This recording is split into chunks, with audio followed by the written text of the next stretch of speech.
What's going on? Eli here from Deep Discounts Club. Today I'm bringing you a look at this eSmart lock padlock. This has multiple options to unlock. You can simply enter in your code to unlock it. You can also use these RFID cards. You simply put these on your keychain and it'll unlock.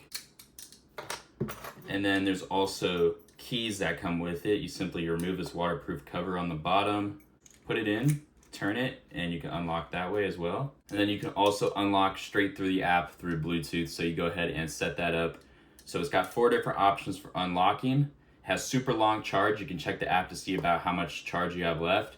It says it'll last for about a year, so that's very promising.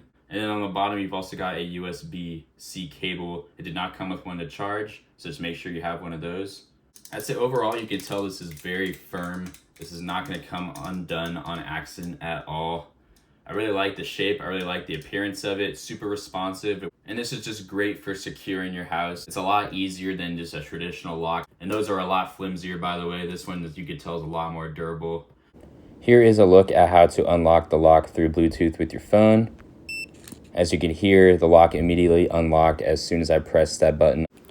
The lock is also waterproof, so all the electronics will stay safe in inclement weather. Overall, I highly recommend this. Thanks for watching.